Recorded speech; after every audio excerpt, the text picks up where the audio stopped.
சாய் பக்தர்களுக்கு என் அன்பு வணக்கங்கள். ஓம் சாய்ராம்.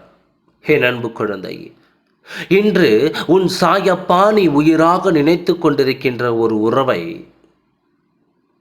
பற்றிய ஒரு உண்மையினை சொல்ல வந்துள்ளேன்.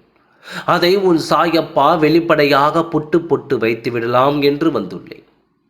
எதையுமே மறைத்து பேசுவதனால் இனி எதுவும் ஆகப் போவது கிடையாது. வாழ்க்கை என்ற ஒரு விஷயத்திற்காக வந்துவிட்ட பிறகு எல்லா உண்மைகளும் தெரிந்து தானாக வேண்டும். இல்லை என்றால் நாளை கஷ்டங்களும் துன்பங்களும் வந்தாலும் சரி, சந்தோஷமும் வந்தாலும் சரி, அதற்கான காரணத்தை முழுமையாக தெரிந்து கொள்ளாமல் நீ தவிக்கத்தான் செய்வாய். அதனால்தான் இன்று உன் சாயப்பா உன்னுடைய வாழ்க்கையில் இந்த நல்ல விஷயத்தை பற்றி சொல்ல வேண்டும் என்று வந்துள்ளேன். நான் சொல்ல போகின்ற உண்மை உனக்கு மனதிற்கு ஆறுதலை கொடுக்கும் என்று நான் நம்புகின்றேன். நீ உயிராக நேசிக்கின்ற உறவு உன் சாயப்பா சொல்வது போல அது உன்னுடைய துணையோ அல்லது நட்போ நல்லதொரு உடன்பிறவாக கூட இருக்கலாம், சொந்த பந்தமாக கூட இருக்கலாம். யாரை நீ உயிராக நேசிக்கின்றாயோ அந்த உறவு காலம் முழுவதும் உன்னோடு தொடர்ந்து வர வேண்டும் என்று நினைக்கின்றாயோ அந்த உறவை பற்றிய நான் சொல்லப் போகின்ற இந்த உண்மைகளை முதலில் நீ தெரிந்து கொள்.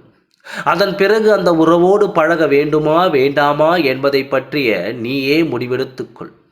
நீ நினைக்கின்றாய் உன் சாயப்பா அப்படி என்னும் என் மனது கஷ்டப்படும்படியான விஷயமா என்று. நிச்சயமாக இல்லை.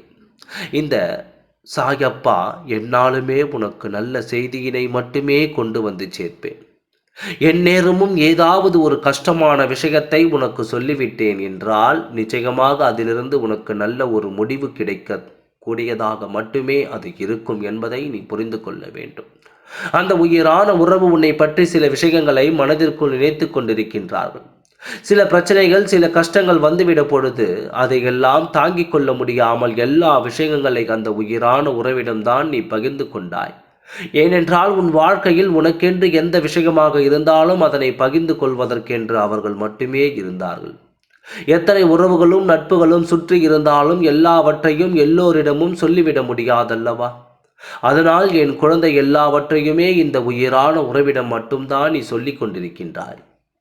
சில காலமாக அந்த உறவுக்கும் உனக்கும் மனக்கருத்து வேறுபாடு அடிக்கடி வந்து கொண்டிருக்கின்றது. ஏதோ ஒரு விஷயத்தை பற்றி பேச ஆரம்பித்து கடைசியில் அது பிரச்சனையில் வந்து முடிந்து விடுகின்றது. அதனால் என் குழந்தை எந்த காரணமாக இருக்க முடியும் என்று தெரியாமல் நீ தவித்து நின்று கொண்டிருக்கின்றாய். எத்தனை பிரச்சனைகளுக்கு ஆறுதல் கொடுத்த இந்த உறவை நம்மை விட்டு பிரிந்து சென்றால் நாம் யாரிடம் சென்று ஆறுதல் தேடுவது என்று தெரியாமல் என் குழந்தை நீ மனவேதனையில் இருந்து கொண்டிருக்கின்றாய். ஆனால் உனக்கு ஒன்று மட்டும் புரியவில்லை. எதற்காக இவர்கள் நம்மை விட்டு பிரிந்து சென்றார்கள்? என்ன காரணமாக இருக்க முடியும்? நாம் எப்படி மீண்டும் இவர்களோடு பழைய நட்பினை தொடர்வது என்று என் குழந்தை தெரியாமல் நின்று கொண்டிருக்கின்றாய்.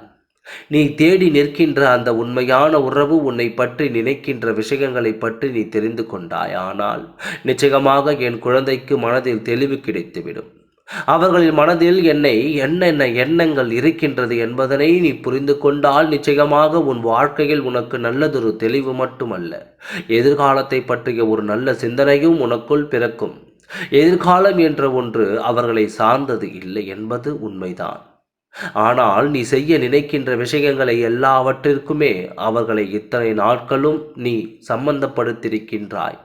என்ன நடந்தாலும் அது அவர்களுக்கு தெரியாமல் எதுவுமே நடக்கவில்லை. அப்படி சொல்லாமல் இருந்தால் கூட சில நேரங்களில் உன்னை அறியாமலேயே அதனை அவர்களிடத்தில் சொல்லியும் விடுகின்றாய். இனி உன் வாழ்க்கையில் நடக்கின்ற சில விஷயங்களுக்கும் இது ஒரு காரணமாகவே இருக்கத்தான் போகின்றது. அவர்கள் மனதில் இருக்கின்ற எண்ணங்கள் என்ன தெரியுமா? எத்தனையோ உண்மையான அன்பு வைத்து உன்னிடத்தில் பழகினாலும் சில நேரங்களில் உன்னை சுற்றி இருப்பவர்களுக்காக அவர்களின் மனதை நீ காயப்படுத்தியிருக்கின்றாய். நீ படுத்திய அந்த காயம்தான் இன்று அவர்களுக்கு மனதில் வேதனை ஏற்படுத்தியதோடு மட்டுமல்லாமல் உன்னிடத்தில் இருந்து சிறிது காலம் விலகி இருக்க வேண்டும் என்ற மனநிலையும் உருவாக்கி கொடுத்திருக்கின்றது. ஆனால் உன் மீது இருக்கின்ற அன்பு அப்படியே இருக்கின்றது. முன்பு இருந்ததை விட சற்று அதிகமாகவே இருக்கின்றது. ஆனால் சில நேரங்களில் நம்முடைய உணர்வுகளை புரிந்து கொள்ளாமல் காயப்படுத்தி விடுவார்களே என்ற எண்ணம் அவர்களுக்குள் அதிகமாக இருக்கின்றது. இந்த எண்ணத்தை முதலில் நீ போக்க வேண்டும். ஏனென்றால் அவர்கள் உன்னை மட்டுமே நம்பி இருக்கின்றார்கள். எந்த உறவாக எதுவாக இருந்தாலும் ஒரு உறவின் மீது அன்பு வைத்துவிட்டால் அந்த அன்பிடம் எப்பொழுதுமே நம்பிக்கையாக பழக வேண்டும். எந்த ஒரு சூழ்நிலையிலும் அவர்களை யார் முன்னிலையிலும் விட்டு கொடுத்து விடக்கூடாது.